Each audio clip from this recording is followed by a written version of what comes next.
আমি জানি না কেন, কিন্তু আজকের দিনটা অন্যরকম লাগছে, যেন কিছু একটা পরিবর্তন হতে যাচ্ছে। যদি আমি জানি না তা কি। আজকের দিনটা যেমন শুরু হয়েছিল তেমনটা কখনোই শেষ হবে না। আমি জানি কোথাও যেন একটা অদ্ভুত অনুভূতি কাজ করছে। হয়তো এই মুহূর্তে এমন কিছু ঘটবে যা আমার জীবনের গতি বদলে দেবে। দিনের শুরুতেই আমি একেবারে আগের মতোই ছিলাম, কিন্তু দিনের শেষের দিকে কিছু আমাকে একটা টানছে। আমার নাম নিশা। আমি জানি জীবনে অনেক কিছুই হারাতে হারাতে আমি একসময় সব কিছু ভুলে গিয়েছিলাম, কিন্তু সেই হারানো সব কিছুর পেছনে আমি এমন একজনকে পেলাম যে আমার জীবনে এক আশ্চর্য পরিবর্তন এনে দিয়েছিল। সেটা মনের গভীরে সব কিছু অল্প অল্প করে তুলে এনেছিল। শুরুটা যেমন ছিল তেমনই আমি একদিন অফিসে বসেছিলাম। হঠাৎই আমার চোখ পড়ল সবার অজান্তেই এই ছেলেটার দিকে। সে আমার জন্য ছিল না। আমি তা কখনোই কাউকে তেমন গুরুত্ব দিইনি। সে ছিল একেবারে নতুন। তার মুখে সে অদ্ভুত আত্মবিশ্বাস ছিল, কিন্তু তার চোখে কিছু একটা হারানোর অনুভূতি ছিল। আমি জানি না কেন, কিন্তু সেই মুহূর্তেই কিছু একটা ঠিক হলো। আমি তাকিয়েছিলাম, আর কিছু একটা বলার আগেই আমার মনে প্রথমবারের মতো এক ধরনের উদ্ভূত অনুভূতি তৈরি হয়েছিল। তার নাম আদনান। প্রথমে সে আমাকে অদ্ভুত মনে হয়েছিল, তবে তার কোনো কিছুই খারাপ ছিল না। তার হাসি, তার কথা আর তার উপস্থিতি খুব সাধারণ হলেও আমি জানতাম যে কিছু একটা ছিল যা আমাকে অদ্ভুতভাবে আকর্ষণ করছিল।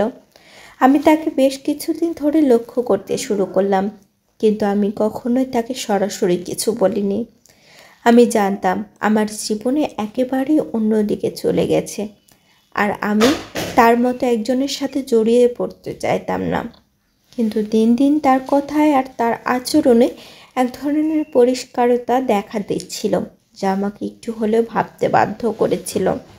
একদিন আমি আর আদনান একসাথে কফি খেতে গেলাম। প্রথমে মনে হয়েছিল এটা কেবল একটা সাধারণ বন্ধু হিসেবে বাইরে যাওয়ার কথা, কিন্তু কফি পান করার সময় তার কথা, তার হাসি আর তার চাহনিতে বুঝতে শুরু করলাম আদনান যে ছিল সে সবার মতো না। সে ছিল অন্যরকম। আমি যখন বললাম, তুমি কখনো কাউকে খুলে বলো না তুমি কেমন আছো, তখন সে কিছুক্ষণ চুপচাপ করে আমাকে বলল, কখনো কখনো নিজের অনুভূতিগুলো ভাগ করতে ভয় লাগে, অনেক কিছু চেপে রাখার অভ্যাস হয়ে গেছে। আমি জানলাম তার ভেতরে একটা চুপচাপ অভ্যাস ছিল। যদিও আমি কোনো সময় ভাবিনি আদনান আমার জীবনকে এভাবে স্পর্শ করবে, তবুও তার কাছ থেকে এমন কিছু শিখলাম যা কখনোই আমাকে জানা ছিল না। তার মধ্যে একটা শক্তি ছিল যা আমাকে টানছিল তার প্রতি। সে আমাকে এমনভাবে আগলে রাখতে চেয়েছিল যেন কখনো আমি একা অনুভব না করি। তার সাথে সময় কাটানো প্রতিটা মুহূর্ত আমাকে মনে করিয়ে দিচ্ছিল যে পৃথিবী এমন কেউ আছে যে নিজের ক্ষতি হতে পারে তবুও অন্যদের জন্য সব কিছু করতে প্রস্তুত থাকে। আমি জানতাম আমার জীবনেও অনেক কিছু আছে, আমি অনেক কিছুই হারিয়েছি। আদনান আমাকে এক মুহূর্তের জন্য তার সাথে ডাকছিল, কিন্তু আমি জানতাম না আমি কি তার জন্য যথেষ্ট ভালো হতে পারবো কি না। আমার অতীত, আমার ব্যথা সব কিছু আমাকে আটকে রেখেছিল। একদিন যখন কিছুটা ভেঙে পড়েছিলাম, আদনান আমার কাছে এসে বলল, তুমি যদি কখনো চাও আমি তোমার পাশে থাকবো। তুমি একা নও নিশা। আমরা একে অপরকে প্রমাণ করতে পারবো যে আসলে অনেক কিছু কষ্টের পর কিছুটা ভালো থাকা সম্ভব। তার কথা শুনে আমি খুব কেঁদেছিলাম। আমি জানতাম আমি তাকে কষ্ট দেব, কিন্তু আদনান আমাকে ছেড়ে যাবে না। সে ছিল এক ধরনের স্বীকৃতি যে আমাকে কখনোই পাবো না। তবুও তার প্রস্তাব আমাকে ভাবতে শুরু করেছিল। আর আজ যখন সে আমাকে শেষবারের মতো বলল, আমি জানি তুমি হয়তো একসময় বুঝবে আমি তোমাকে ভালোবাসি নিশা। তখন আমার মনে হলো আমি কি হারাচ্ছি, আমি কি সে ভালোবাসাটুকু গ্রহণ করতে পারি। অবশেষে আমি তাকে বললাম, আদনান, আমি জানি আমি তোমাকে কখনোই যথাযথভাবে ভালোবাসিনি, কিন্তু আমি আর নিজেকে ছুঁড়ে ফেলতে পারছি না।